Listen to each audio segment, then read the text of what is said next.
community and ourselves as to ways in which we can leverage the data. Yeah. So there's a lot of things that we still can do that we don't always think about. So we need to encourage our collaborators, including large and small companies, to come and sit with us and think differently so we can leverage the data and leverage their technology. Good for a company, good for us, good for peds, good for patients, good for their families. Yeah, and just as an example of why it's important to stay engaged from the manufacturer standpoint in this process, my first job was working at a company that made equipment for cardiopulmonary surgery. And the greatest source of complaints for our pumps, as well as liability associated with the off-label use of our pumps, extracorporeal pumps for ECMO. Mm-hmm. And we couldn't promote it for ECMO, surely. It was couldn't train for it. No, it was nor trained for it, but there were certain complications, particularly head splits of the tubing, that resulted in very dramatic and awful outcomes for these very young, vulnerable patients. So we worked together to figure out a way to get information to the perfusion community about, hey, look, if you use ECMO, there are if you use these pumps for ECMO, there are special considerations and precautions you should be taking to reduce the risk of a tubing split. We need to partner with the agency. Exactly. Not so with the agency. As a segue to partnering, so I read about a very interesting proposal that's been floated called progressive approval. I'm very interested in that. I don't know how much you can say about it. I'm interested in particular about how it's different from the HDE process. So, Vasum, maybe if you could educate us a little bit. No, thank you very much. And I just want to add, maybe before I answer your question, a little bit to what Susan mentioned about real-world evidence. These aren't concepts that we're just saying, hey, we should do it. This is stuff that we've been working on for a number of years. And for those of you that don't know about this, I collaborated with our Office of Orphan Products Development. Eric Chen was the director of the Pediatric Device Consortia program back then. And we went through quite a bit of process internally to be able to utilize a pre-existing Pediatric Device Consortia grant money specifically to fund real-world evidence projects in pediatrics. Pediatrics has unique considerations, unique issues that go on every single day. The reason that we went through all that we did, and it wasn't that easy to get to really work through the process, was because we recognize that the pediatric community needs to try to get up to speed. There is so much going on in the pediatric community every single day, and to help facilitate this type of a more cohesive effort that brings into play real-world evidence models, things that can actually make a difference in the NEST system, and that can play a specific role in generalizability of methods of collecting real-world evidence that can make a difference, especially for devices that are being used outside, perhaps, of their specific labeling. So I want just to emphasize the fact that these are things that we absolutely are working on and have been working on. To address your question about progressive approval, I'll start out by saying that first and foremost, we need to think about regulatory innovation for children in pediatrics and small populations. From an FDA standpoint, we are looking to work with Congress and figure out what are the best opportunities that we have. Certainly the regulatory, the progressive approval pathway would be one where we would need new congressional authorities to be able to carry out, but let me just kind of give you the general overview. The progressive approval pathway generally would allow for a similar evidentiary standard like our HDE program, which says safety, reasonable assurance of safety and probable benefit. If you are able to demonstrate that this device is safe and works basically according to the way that it's supposed to, it performs appropriately, that there is a probable benefit there, then you would be able to get marketing approval. The second step in this process would be that for a number of years, perhaps 3 years over that time period, you would have to demonstrate with additional evidence, additional real-world evidence, that the device meets a standard of safety and effectiveness. If the device does not meet those standards, then the marketing approval would be sunsetted or rescinded. And that is the general concept around progressive approval. But more broadly, what we need to think about is how does a progressive approval type pathway or pathways like that actually make a difference for innovation in pediatrics? It gives the opportunity, especially for small populations and small innovators, to begin to think through a process like this early. It allows them the opportunity to figure things out at an early clip, start to get some type of return so a company can stay in existence, like we talked about, the valley of death issues and so many others. But it then also engages the process of not just getting evidence from contrived clinical trials.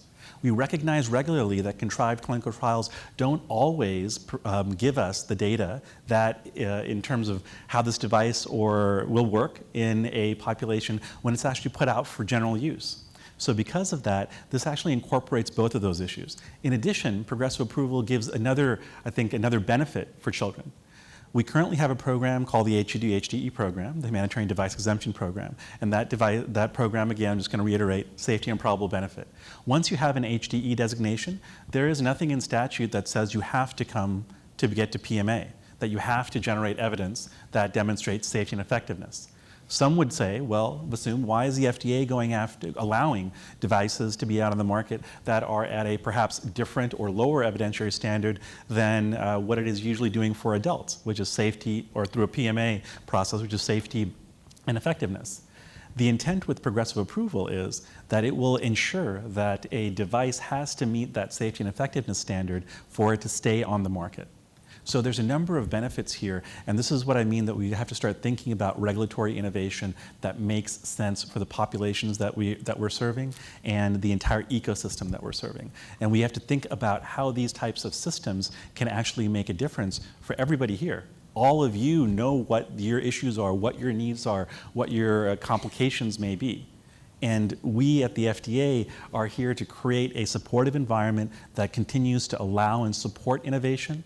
But there is no doubt we are going to absolutely ensure that those devices continue to meet the evidentiary standards set by statute of a reasonable assurance of safety and effectiveness.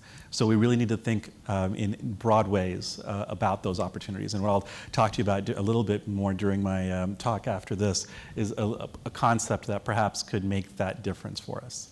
I feel the need to jump in for a second and say that I think one of the things that we do need to be considering in this is not to lose HDE, because HDE has been critically important, not just in pediatrics, but in all kinds of small populations.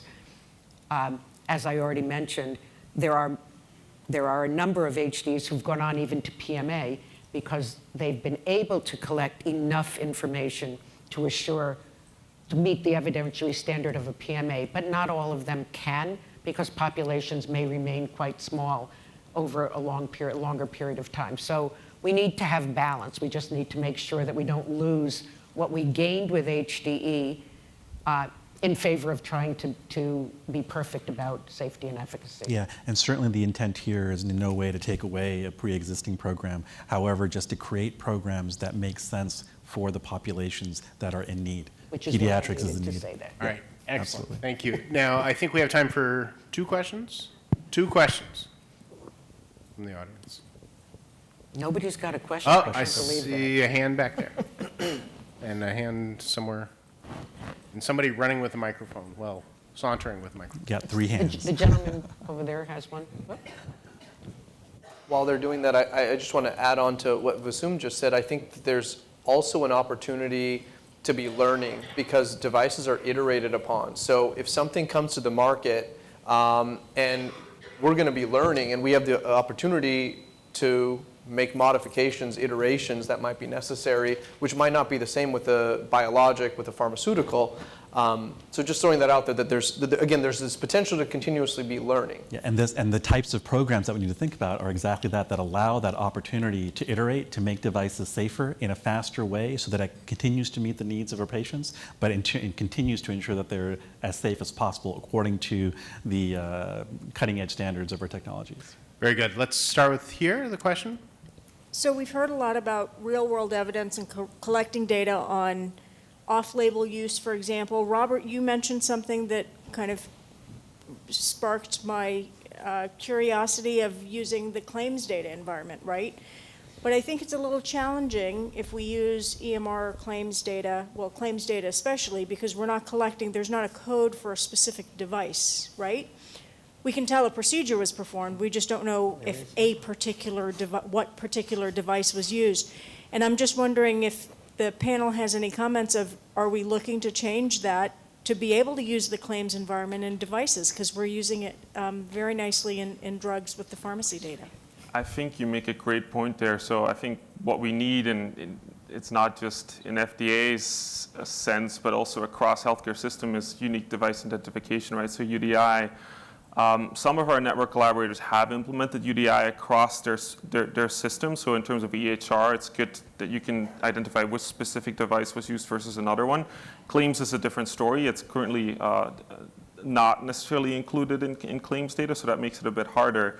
But in terms of EHR and registry data, we are getting there, right? So in terms of also, if you think about active surveillance, not just for pediatrics, but just in general use, which is a system we're currently trying to build as well, it's really important to understand which device was used. Is it this pacemaker versus this pacemaker? What are the differences? Also in terms of value, which one's more expensive versus the other one, benefit risk, et cetera. So I think you bring up a really important point, and UDI is definitely one way to get there, from my perspective. And we Just have to add a one little last bit. question over here.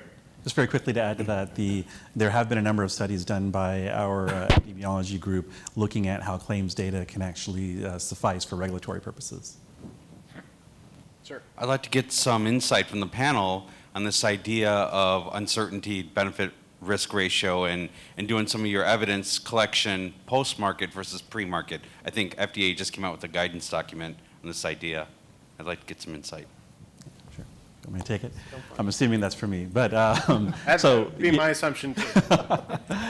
so yes, thanks for bringing up the guidance document. How many people have actually seen our guidance document on uncertainty? Excellent, less than 5%.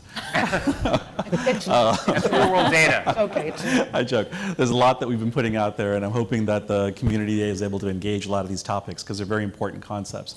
The issue around the uncertainty guidance is really for us to begin to take a look at, when we actually have small populations like pediatrics, and we're unable to collect, do the 10,000, 5,000, or even 500 patient trial, we tend to become a little bit more risk averse, right? The more we don't know, the more we don't know, and we continue to ask more questions. However, that process doesn't always lead to getting the answers and getting the things answered that we need for the populations that we need to serve, like pediatrics. When we actually begin to take a look at how we understand our response to uncertainty, that will help us to clarify what processes are that we can put into place, which is what the guidance does at the FDA, to ensure that we are taking the most appropriate and deliberate approach to reduce issues around uncertainty, to balance pre-market evidence generation with post-market evidence generation, and ensure that technologies that can make a difference for patients are getting out in a timely manner. Because there is no benefit to some of these technologies that are out there if they can't actually make a difference for patients, and we can't even figure out if they can make a difference for patients. Especially like I mentioned earlier about small patient populations, especially the ones that perhaps don't have other potential options for optimal care. So it really is a guidance that that clarifies what we are looking at the agency with respect to clarifying options around evidence gathering and mitigating questions around uncertainty with a balance of pre-market and post-market. Okay, thank you. I think that's going to be the final word. Please join me in thanking this panel. Very informative. And I think the Jets have scored, but I think the Patriots are still winning.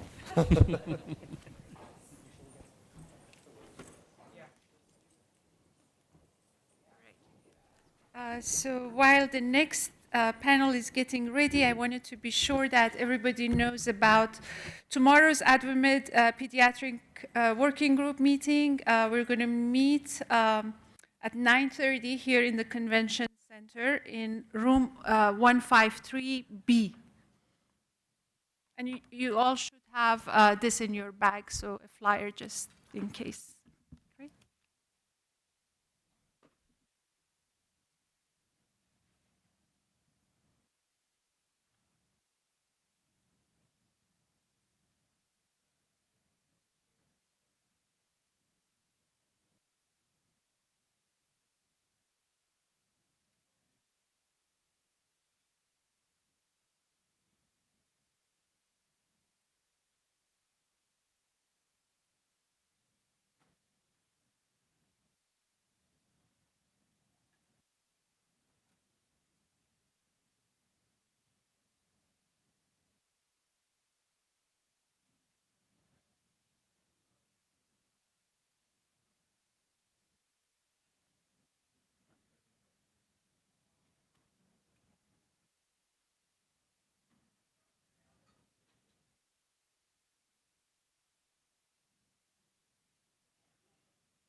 Never trust.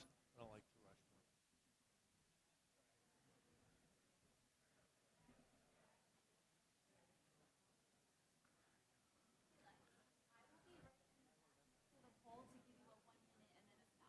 rush. Okay. All righty. Thanks.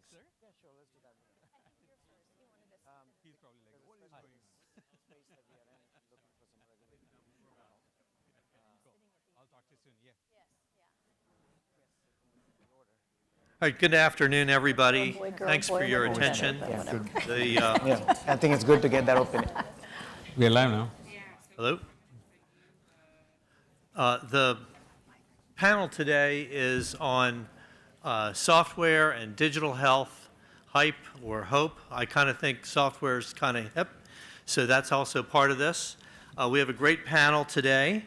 My name is Lex Schultheis. I work with Martha Wang at the Fischel Institute for Medical Devices at University of Maryland, where I'm another research professor, and also direct the Center for Regulatory Science initiative, which is sponsored by the FDA Office of Chief Scientist.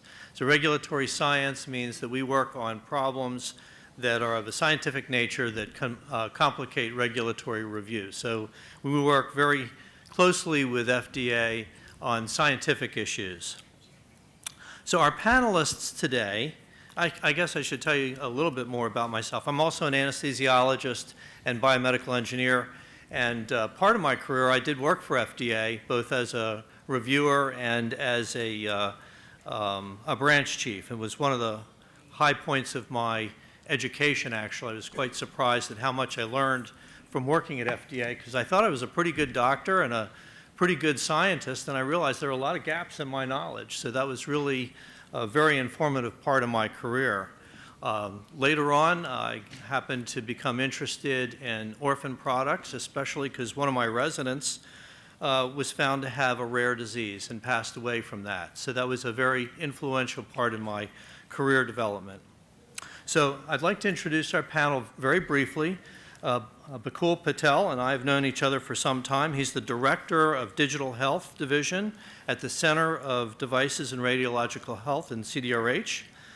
He's the person who coined the term software as a medical device, and he has led the International Medical Device Regulators Forum to establish a globally harmonized definition for software and developed this as a foundation which has been adopted by a number of regulatory agencies in the European Union, Japan, Canada, Brazil, Australia, as well as the US. He's the FDA liaison between the Federal Communications Commission and Office of National Coordination. He's currently the author and leading the effort of for the agency in developing an innovative software program called the Pre-Certification Program, which is a new pathway and a new approach to regulating digital health products for the FDA and for the US. A really interesting program which he's going to tell us about. He's also an excellent software engineer himself. I know that from having consulted with him, and he has advanced degrees in software and electronic systems engineering and an MBA in business. Zach Rothstein is the Vice President for Technology and Regulatory Affairs at AdvaMed, and in this capacity he advocates for medical device regulatory policies with emphasis on FDA legislative activities. His area of focus is primarily digital health, device software, cybersecurity, labeling, and post-market surveillance.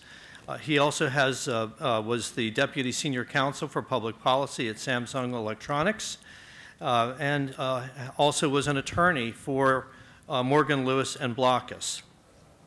So he's going to be focusing on some of the legal aspects of software development and regulation.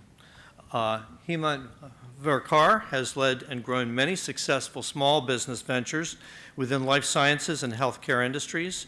His cause is global health, and he strives to improve the quality of healthcare and its availability by leveraging real-world data. He founded and is now CEO of Digital Infusion, which is a biomedical informatics company focused on developing and applying technology to accelerate discovery of biotherapeutics. And over the past 30 years, he's played an influential role in multiple clinical and chemical biodefense informatics projects for clients such as NIH, Novartis, Santa Fe Genzyme, University of Colorado Cancer Center, and Department of Defense. He serves on multiple advisory boards, including the Industry Advisory Board for Clinical Data Exchange and Standards Consortium.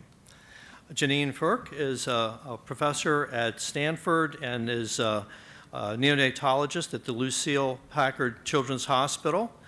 She, in addition to having done her neonatology fellowship and residency in pediatrics, she has also been a fellow at the Center for Advanced Pediatric and Perinatal Education Simulation Center.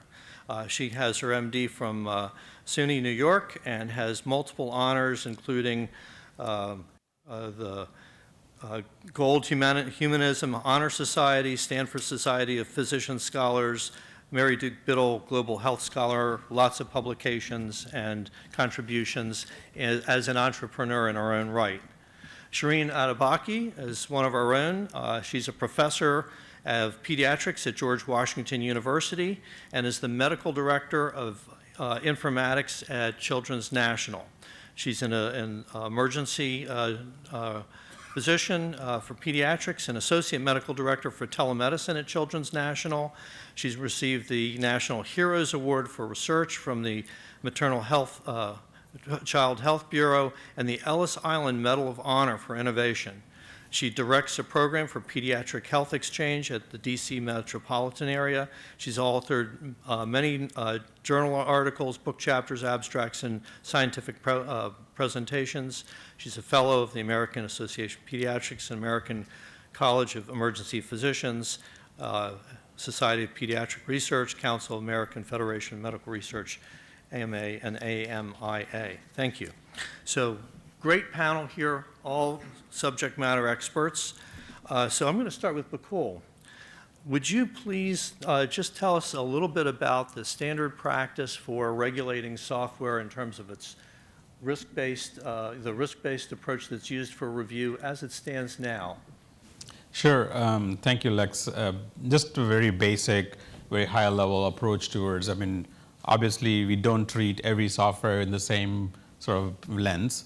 There is this focus on understanding what the software is doing and where it's going to be used. So it becomes the natural tendency to figure out where does it actually fit into the risk profile and how it's going to be used. So I'll take us back a little bit to the international work that we have done where we said